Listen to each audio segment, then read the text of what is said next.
Welcome back to the news at 10. Calm appears to have returned to Fajri Park area of Ekiti, the Ekiti state capital, after a clash earlier today, following a disagreement between students of the Ekiti State University and some bus drivers. The disagreement was said to have attracted some men of the Department of State Security, who began shooting sporadically on arrival. Our correspondent Loretta Chogo reports. The trouble is over the hike in fare on these buses. Students of Ekiti State University Ado Ekiti are not agreeing with the new fare. So also are the bus drivers not ready to cut it down. And the cost is 17 naira. It is too astronomically, exorbitant for us. But we will see the cost of that. We want 50. If only if it should be 442, we want the money to be reverted back to 15 naira, which we have already been taking it. But now they want it to stay at that 442 or 17 naira, which that will be very difficult for us to cover. But in the process of loud arguments, gunshots are heard. An eyewitness claimed it was shot by a DSS officer. One of the SS officers just come down from the Okada. He saw us there, he didn't address anybody, he just put gun out of and then continue to be shoot. That is why our officers shooting here and everybody were there. That is why our people want to get the gun from him. That is how Wala came. And just in time, the Commissioner of Police appears with his men. His presence douses tension. So I'll advise you to go back to the lobby duties. The matter will be looked into and it will be resolved. I'll give you my word. The original plan for this minibus has been compromised. The 7-seater bus now loads 10 people, 8 behind and 2 persons in front. This has been on for many years, a violation of road safety rules on the highway and a risk to passengers. Loretta Chogo, Channels Television News. The Lagos state government has raised an alarm over an alleged plot by unidentified men and women in black who parade themselves as task force officers employed by the Federal Road Maintenance Agency to display LASMA officials from road management in Lagos. The men, who are deployed to the toll gate end of the Lagos-Ibadan Expressway, are accused of allegedly intimidating motorists and officials of LASMA. At an interministerial press briefing, the Lagos State Commissioner of Justice, Mr. Adebaye, said the presence of the task force is illegal and could amount to altercations with state agencies if not checked. The men I spoke of in black uniform who took over control of traffic have no terms and conditions of employment known to us. So we don't know whether they are a paramilitary force, whether they are created by statutes, whether they have code of conduct or regulations which guide their conduct. What they can do, whether they can arrest, whether they have power of arrest, whether they can detain, whether they can seize vehicles. All of these things, as you and I know, are regulated by law. But the law that guides this group is totally unknown, and really that is why we are particularly concerned. We found that disturbing, not just because these men,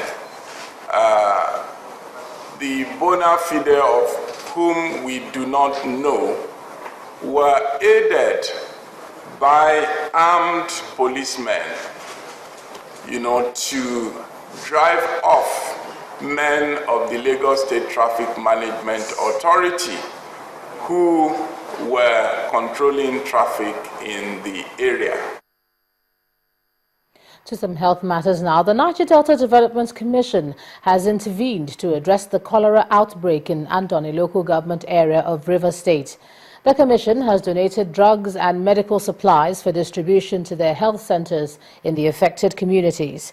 And this follows the recent outbreak of cholera in the area, where about 350 cases have been reported. Our correspondent Chimeze Obi Iwagu reports. On Monday, a section of the Adaken market in Uselu was razed by fire, leaving in its wake destruction of goods and property worth millions of naira, and traders too stunned to comprehend what happened to them. This is Ebukuma community, one of the communities in Andoni local government area of Rivers State. The people here are known for their fishing profession, as the area is surrounded with water. Incidentally, this river, described as not potable, is a major source of drinking water for the people of this area, and that could explain the recent cholera outbreak there. So far, about 350 cases have been reported in Andoni and less than 30 deaths recorded. And to bring some succor and relief to the people, the Niger Delta Development Commission is donating these drugs and medical supplies for distribution to health centers in the area. On behalf of the NDDC, we've actually brought all this to help to ensure that we contain and support all the things that we are doing. Thank you so much. We've seen what you brought for us. Supporting the medical sector in Andoni is supporting the local government as a whole. So we want to say that we really appreciate you for identifying with us at such a time like this. The medical items meant to cater for about 1,000 patients include 50 cartons of disinfectants, 2,000 gloves, 5,000 doses of deworming tablets, amongst others. And I want to assure you that the drugs and whatever you have brought will be used judiciously to arrest the situations. We also appeal to your commission,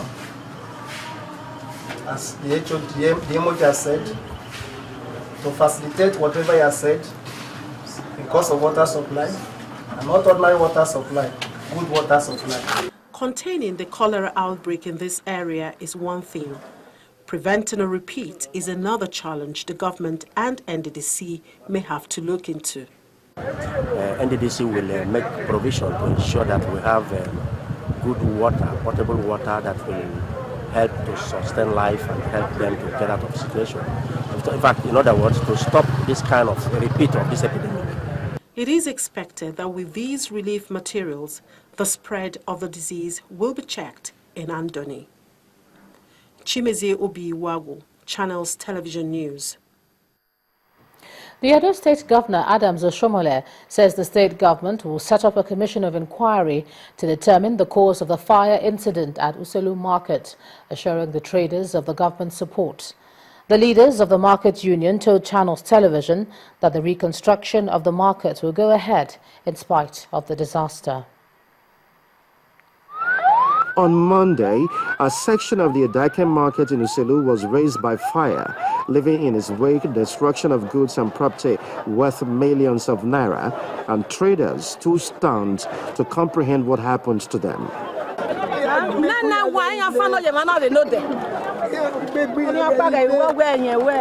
Going forward, leaders of the market men and women say they want prompt intervention from the relevant authorities.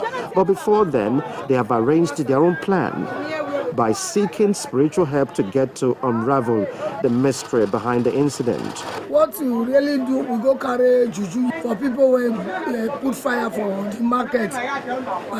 Who put fire for markets?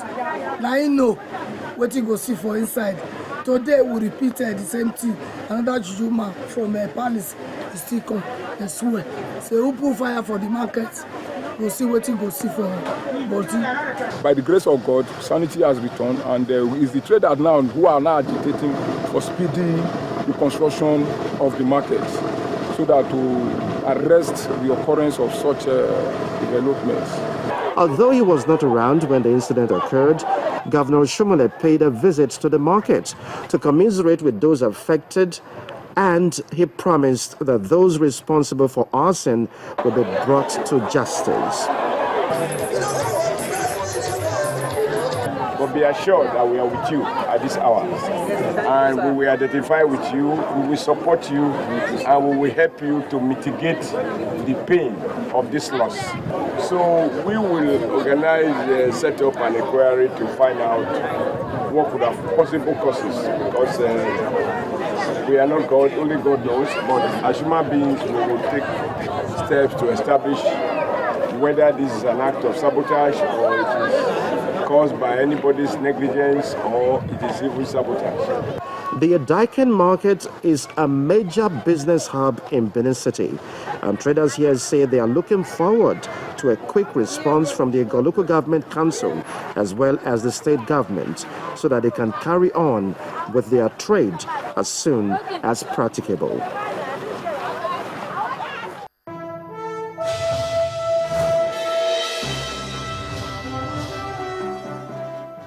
Welcome to Business News on the News at 10. I am Adeshewa Josh. Now, for the first time this year, crude oil futures have jumped above $60 per barrel, bringing its gain this week to almost 4%. While Brent crude was up 76 cents at $60.04 after briefly gaining more than $1, while U.S. crude was up 61 cents at $51.82 per barrel. Oil prices fell from a peak of $115 in June last year to a 6-year low of $45.19 in January due to oversupply. Now, major players in the power sector reform in Nigeria have been speaking on the Power Africa initiative of U.S. President Barack Obama. At a recent summit in Washington, D.C., government officials and business leaders discussed how to get the best out of the new drive to make African countries self-sufficient in the generation and distribution of electricity. Our Washington correspondent, Maria Bird, reports. Businesses partner with Africa to increase access to power. Electricity has not only become a major initiative for African nations, but for countries in other parts of the world. U.S. President Barack Obama has announced his support and dedication to the Power Africa initiative. A major summit in Washington called all the major players for the Power Africa initiative to the St. Regis Hotel for a 3-day conference to discuss the status of Powering Africa and the next steps. Major sponsors such as Sibian and DL Piper and a host of others have invested and focused on Powering Africa. What we're trying to do is collaborate with the U.S. government and the African governments to try to find ways of accelerating growth. Nigeria's privatization program has been spectacular, and we got involved in bidding for a 972 megawatt power plant in Ughelli. We won that deal, and we now, when we bought it, we were producing 160 megawatts. We were able to leverage the experience that we had both on the ground, as I mentioned before, with our African Alliance law firms, and that was actually quite positive. We worked very closely with our law firm colleagues in Nigeria. ALEX, they're not actually affiliated with DLA Piper, but we've had a long-standing relationship with them, and we work so well together. We found that just bringing the international legal experience and their on-the-ground experience in Nigeria has just worked really well in terms of providing what I call sort of global and seamless legal services to clients, particularly those who are bidding into the Nigerian IPP reform. From Washington, Maria Bird, Channels Television News. Here in Nigeria, the bears held sway at the Nigeria equities market as the all-share index ended the week 1.25% lower at 27,585.26, with a market capitalization of 9.2 trillion naira. While Temple Ashaju tells us more.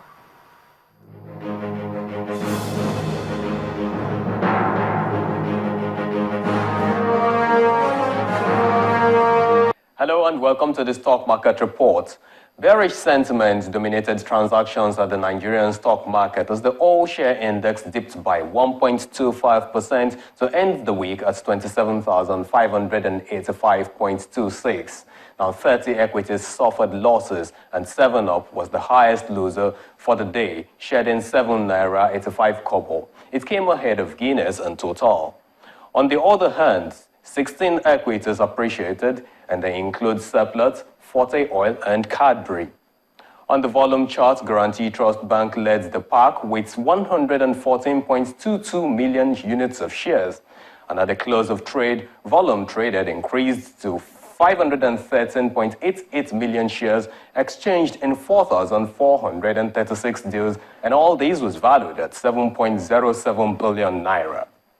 That's it on the Stock Market Report. I'm Temple Ashaju.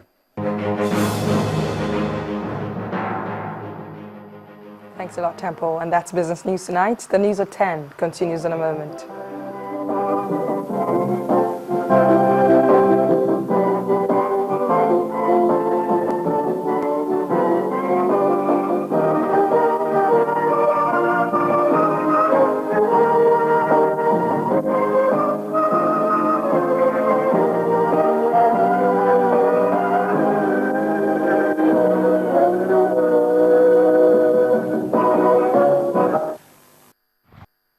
Still ahead on the news at 10, Bolivia rescues Nigeria as NFF confirms Thursday, March 26th for international friendly in New York, Akwa Ibom State. That's on sports news. Please stay with us.